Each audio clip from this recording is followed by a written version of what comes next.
We know why Kylo Ren turned to the dark side. May the 4th be with you on today's Nerdist News.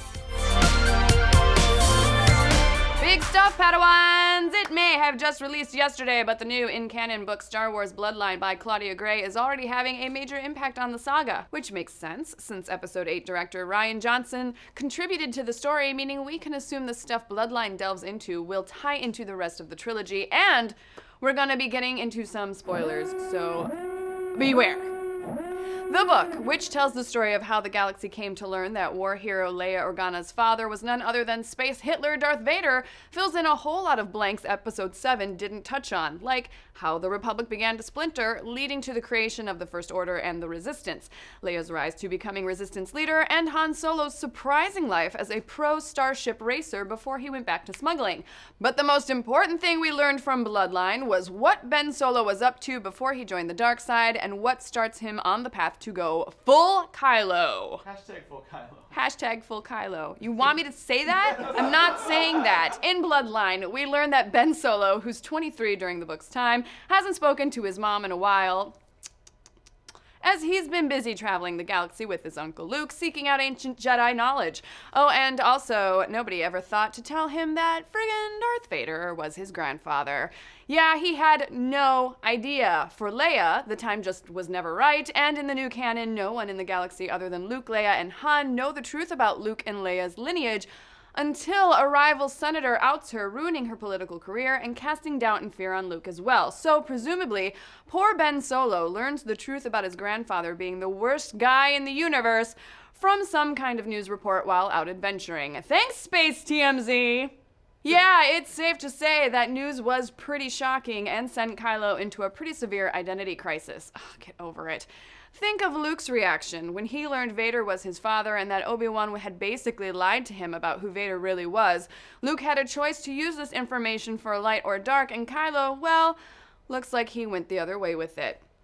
But what does this mean for Kylo Ren in Episode 8? Well, we know Episode 8 will pick up right where The Force Awakens left off, with Rey finally finding Luke on the top of that mysterious mountain, which we now assume is the Jedi Temple Luke went to look for. Most speculation about the film assumes Episode 8 will follow Rey as she becomes Luke's new Padawan. This might take a little convincing, seeing as the last person he trained just happened to massacre his fellow Jedi students, destroy everything Luke Skywalker tried to build, and ended up forming the Knights of Ren, forcing Skywalker into exile. However, it looks like Rey and Luke will most likely end up teaming up in the search for another Jedi Temple, and possibly even a new Jedi Order.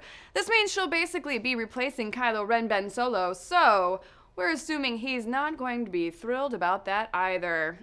Panties in a wad. And Kylo Ren is a punk bitch. And one major unanswered question remains, how did Snoke get in touch with Kylo Ren? We know from the Force Awakens novel that Snoke had been watching Ben from a young age, and J.J. Abrams himself noted in Secrets of the Force Awakens, A Cinematic Journey, that Snoke knew he was going to be incredibly powerful in the Force and wanted him as an ally. So the question is, did Kylo Ren become susceptible once he allowed himself to get close to the dark side after learning about his grandfather? How and why did Kylo form the Knights of Ren? We'll probably find out in Episode 8, but now we know when things went bad, and it makes a lot of sense and feels true to both the character and the classical Star Wars vibe. But what do you guys think? Do you dig that Ben Solo began to turn to the dark side when he had his own "I am your grandfather" moment? That was bad.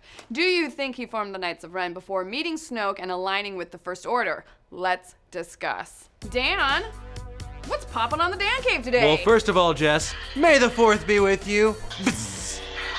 Oh, you're just so much cooler.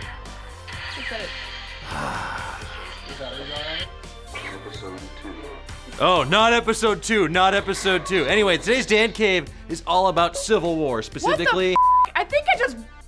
Black Panther. What the hell was that? That thing's never talked. Everything you need to know about Black Panther, one of the best new characters in Civil War. Personally, I think he's a standout, him alongside Spider-Man. You'll see it for yourself this week. If you live anywhere else in the world, you've probably already seen it like 3 times. But anyway, find out everything you need to know about T'Challa, the leader of Wakanda, on today's Dan Cave. You can find that over at Nerdist.com. Thank you so much and have a great Star Wars day. I turned it off. Episode 6.